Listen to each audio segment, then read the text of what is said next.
Let's get busy with the truth. Welcome to the Ignition News. Lucky night.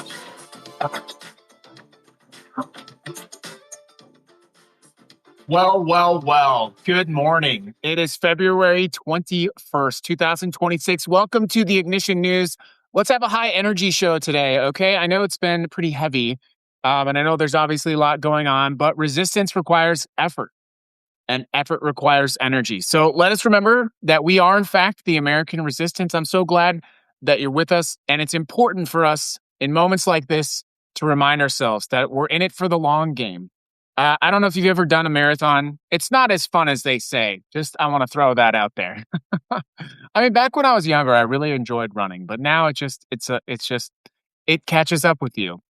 Anyways, it is in fact a marathon. We are just rounding up the corner. We're only on like mile 2 right now, fighting fascism. And this particular version of fascism is a long effort. So we need to pace ourselves. We need to have energy. We need to be ready for the long-term fight.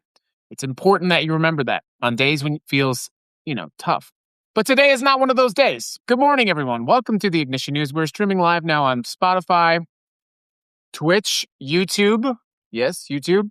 We are also on Substack and TikTok. If you're over on TikTok, enjoy yourself while you can. We love to get those account violations on TikTok, I guess, because TikTok believes that telling factual truth about information which is true is a community guidelines violation for spreading misinformation. What a fun time we live in. It's amazing. So let me start off with a few things. Let's kick it off with some lighthearted information about today. February 21st, 26th. Oh, I'm back. All right, February 21st, 2026. In 1804, the first locomotive. The first phone book came out in 1878. Did you know this? The first phone book came out. Do you remember when what's funny about doxing? People always talk about doxing. They used to hand every year they would come, someone would drop a huge doxing book on your front doorstep that was a giant book of everyone's name and address. And you could look by name and address. The white pages and the yellow pages. The yellow pages were for business. This is a foreign concept to people now. But yeah, every year someone would drop this giant, it was the phone book. Everyone had a phone book in your house. And if you needed to know someone's number, you would go, Johnson, David, boom, there's his phone number. And now we freak out about doxing. They used to drop a giant dox book on your doorstep every year. We've come a long way. The Washington Monument was officially dedicated in 1885. Nixon went to China in 1972. It is International Mother Language Day. It's National Sticky Bun Day, not to be confused with National Sticky Buns Day, which is a separate holiday. It's World Pangolin Day. And I've got a quick question. Why do journalists always carry a pencil? Well, that is in case they need to draw their own conclusions. Oof.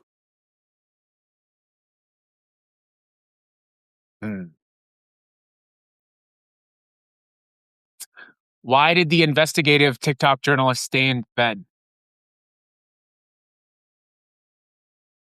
Because he needed to go undercover. Okay. Let's get into the top stories. Good morning, everyone. Before I get into the actual news, of which I only have 3 short stories today, I do want to talk about 2 things briefly. They're going to sound a little bit diametric, but the first is that we are entering this insanely dangerous period. I saw an article in Der Spiegel from Germany, which was sort of an outside view looking in on America and asking the question, why can't Americans see that they are heading and barreling towards this fascism? After the death of Rene Good, Alex Preddy, after the militarized ICE presence on the streets, and of course our cognitively declining, power-hungry president. It was this very good article that I recommend you reading. It's on Der Spiegel. It's a German outlet. The Germans would know, yes? And it was asking this question, rather astonishingly. It was really like, why can't the American people understand what's happening? Why can't they see what is happening in their own country? And it's a very good read. So it did remind me, of course, that even on days like today, when we bring energy to the fight and we bring the weaponization of our joy to the fight, that there are vast swaths of the American people who have no fucking idea what's happening. Number one, they don't know what's happening. Number two, if they do know what's happening, they're putting their head down, which is kind of disgraceful in my view. I talked about this before, and I'm going to talk about this as often as I can, although the actual word is not true. You'll have to stick with me for the hyperbole. There is a German word for the Germans in 1933 to 1935, 1945, who put their heads down, who went to work every day, who saw the tanks rolling through, who saw the cattle cars with human beings and said, oh, this is just the way that it is. They're taking them to a better place, who saw the smoke billowing from what they told themselves were factories in places like Dachau, whose husbands went to work in mysterious jobs, who delivered the mail, who made the cars, and who did nothing. The people who said, I don't do politics. I don't do politics. The word for them is Nazi. Being complicit is its own form of violence, its own form of doing something. Doing nothing is doing something. It is allowing this to advance. It is allowing this to proceed. I saw a brief lecture by someone, don't know how I feel about this guy, Ryan Holiday. I sometimes like Ryan, sometimes I don't. Sometimes he's a bit too dramatic for me. But Ryan Holiday was talking about how in Austin, they were making Valentine's Day cards for children in ICE facilities. That is hyper normalization. Just think about that for a second. This Ryan Holiday, he's an author. He's a wealthy man, pretty famous speaker. A wealthy white man, famous speaker. Oh, who's calling me during the show? Don't call me during the show. I was making a point.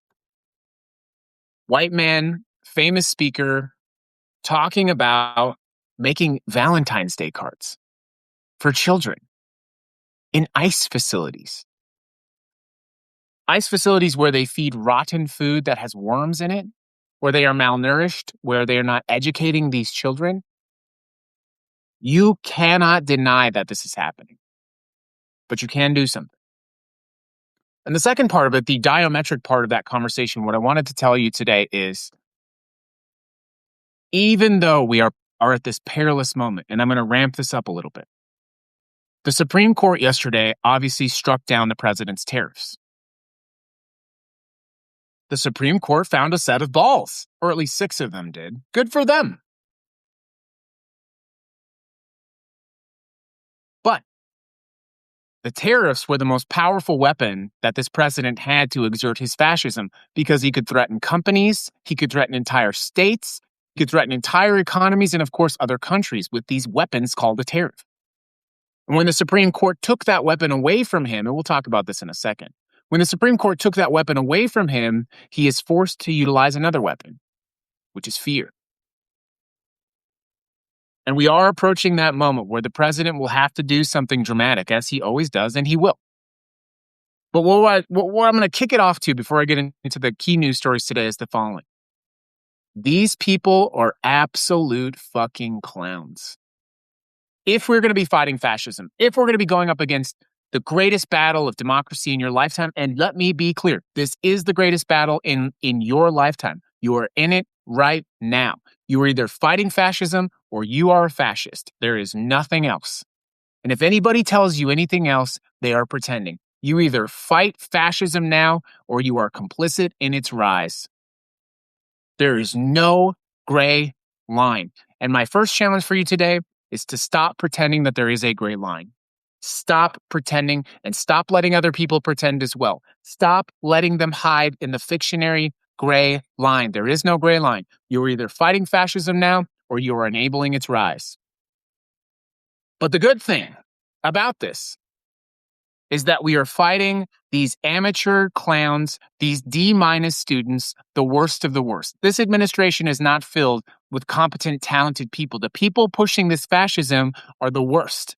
They're stupid, they're uneducated, they're not talented, they're not coordinated, they're constantly they only seek 2 things. The tepid approval of an old man who is not cognitively who is not cognitively all there and is getting worse and worse. And second to that is their own self-effusive praise about themselves. That's the only thing they care about. And so when one thinks and looks at what is happening in America, one realizes the eventual outcome of all this could well be full-fledged Christian nationalist fascism.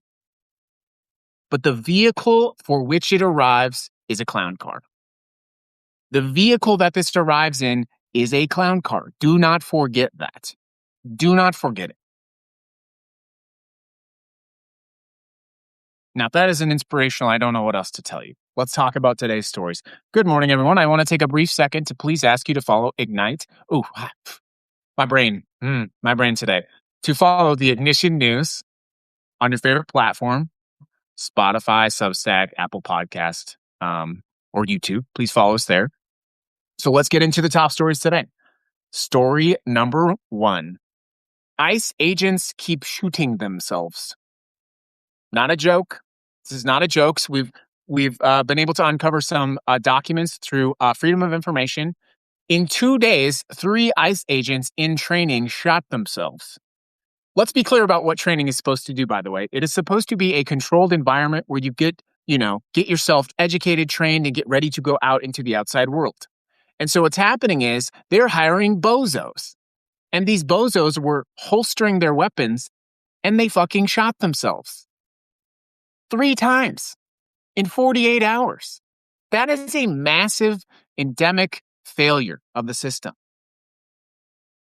All 3 agents were treated and released. The incident, by the way, only came to light because of these Freedom of Information requests.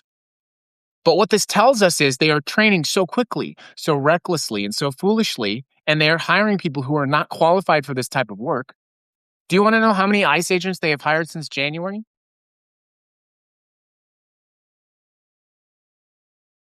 Or they announced this in January?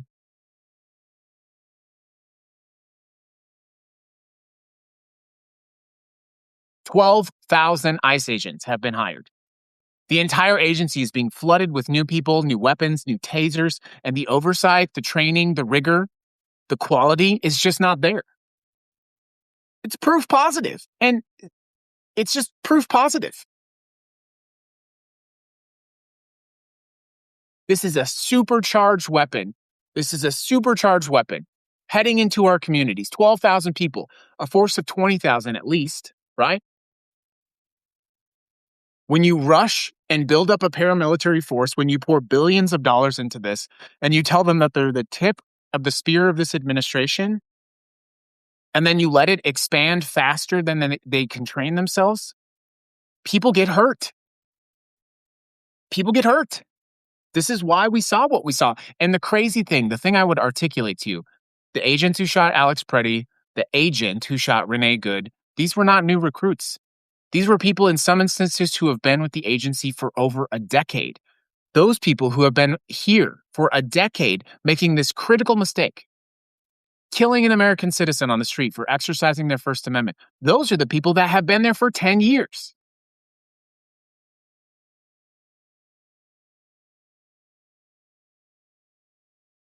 Imagine what the people in training right now, being rushed through their 47 days of training, imagine the chaos that is going to be brought to our streets.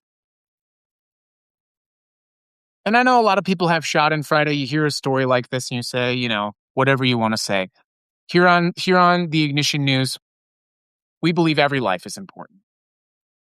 And I believe it's unnecessary for these ICE agents to have shot themselves in the leg. But I believe the fault of that lies on this administration.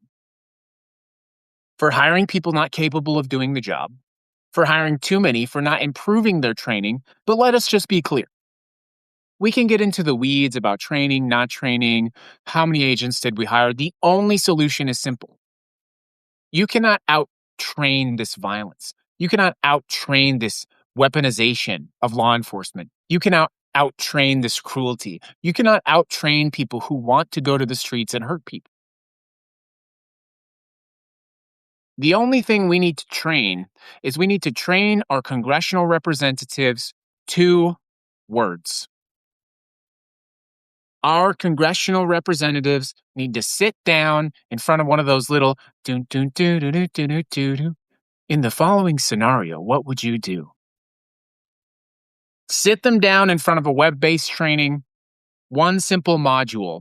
Hello, congressional representative. Welcome to today's training. Today we're going to talk about what to do with ICE. Our first and only question today, after you watch these videos of these agents unleashing unnecessary violence on our street, is the following. You're faced with a congressional vote about appropriations on how to handle ICE. You have two options. Number one, continue providing reckless amounts of funding to this violent agency, which is not meeting its charter and is being used as a masked agent of terror for the president. Or number two, abolish ICE.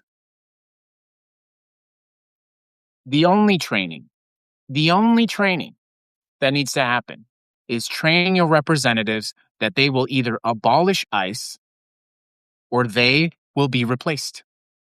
We will elect someone with a set of balls who will abolish ICE. I tried. I'm sorry. That just came to me. It didn't come the way I wanted it to. It was a good effort. It was a valiant effort.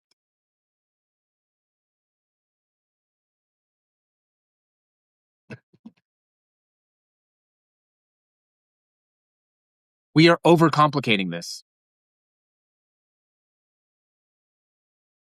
Abolish ICE.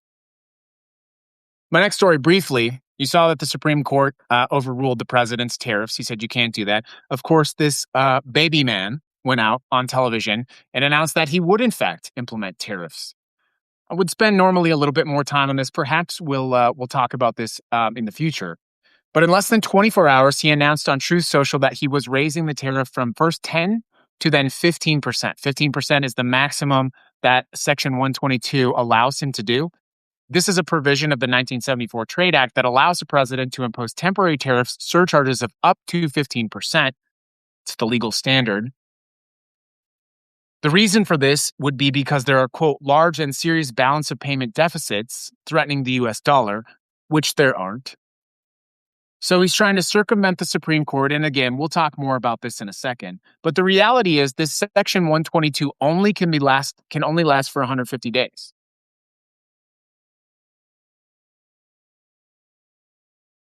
So either Congress does something about this, preferably now, but within 150 days, or we will replace you with someone that will. And I don't know if you're paying attention to this, but there are powerful forces on the alt-right. You can't say their name while streaming on this platform, but there's a gay kid that streams in his basement in Chicago.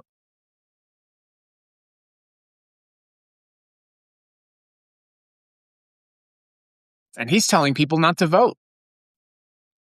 Republicans, that is. His little army.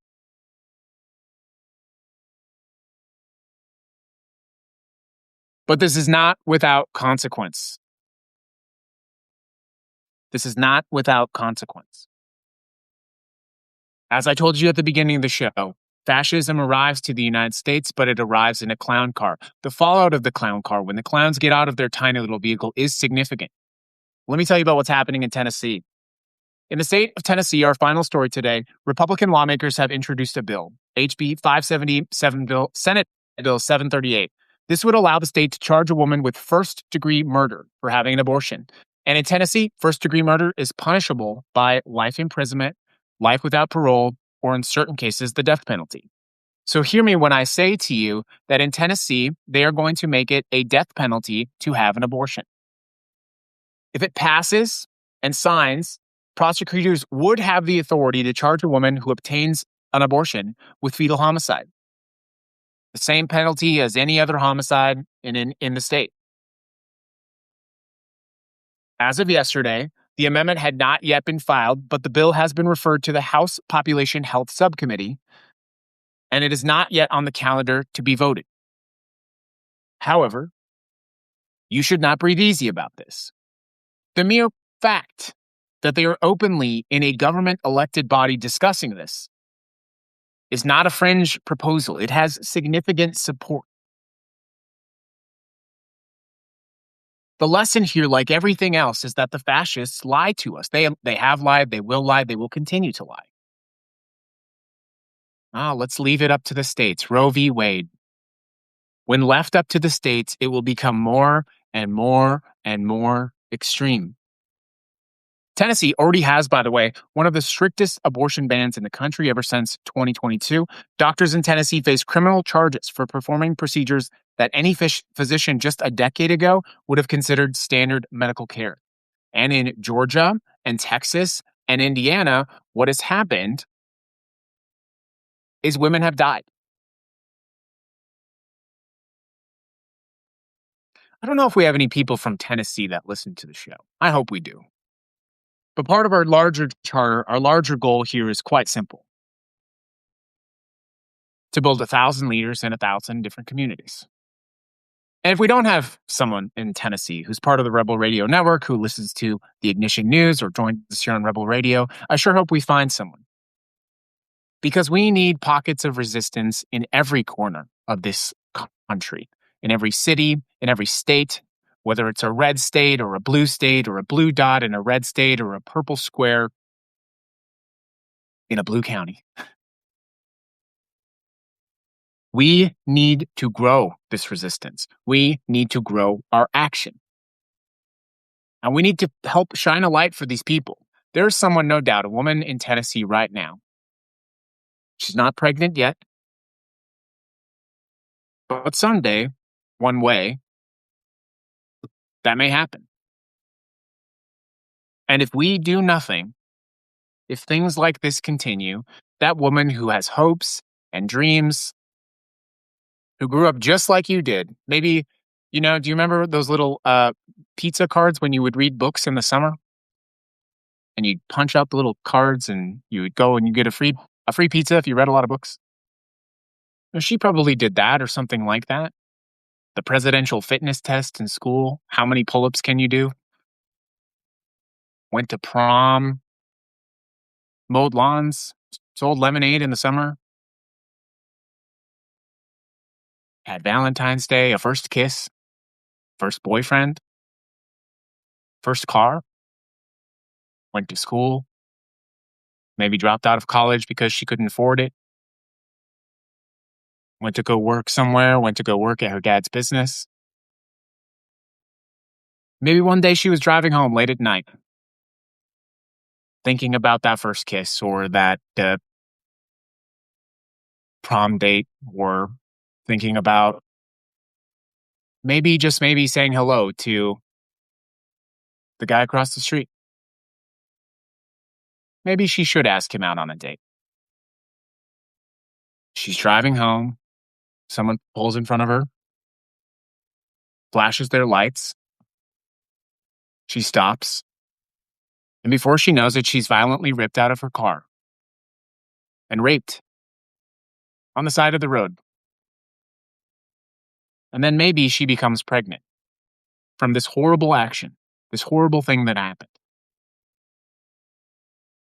After all of those things, whether that was getting books from, or getting pizza from reading books, to your first kiss, your first date, your first job, the tragedy and happiness of life, the metaphor to what happens to that woman and what is happening to our country, if you can't see them, they are identical.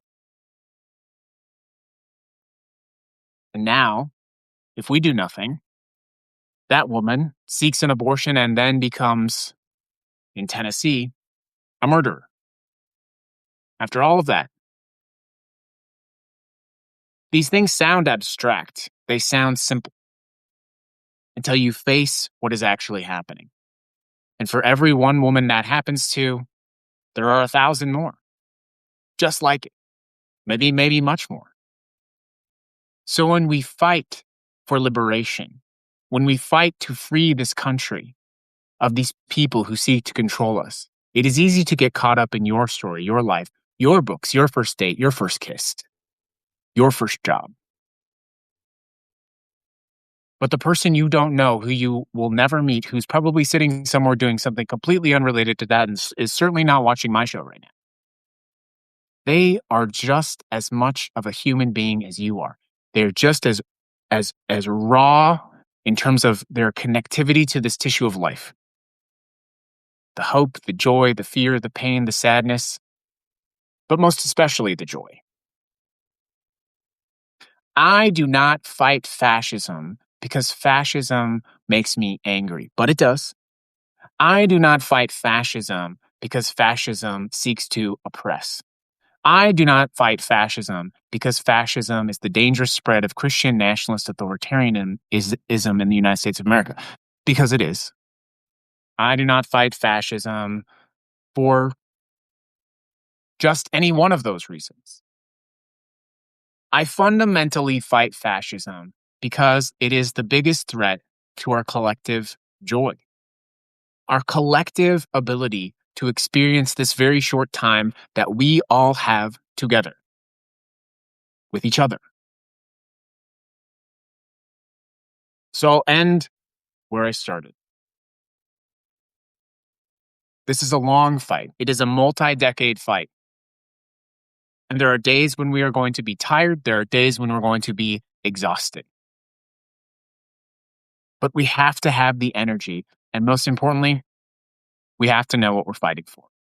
That's the show, everybody. Thank you for tuning in. It's February 21st, 2026. We'll see you on the next show.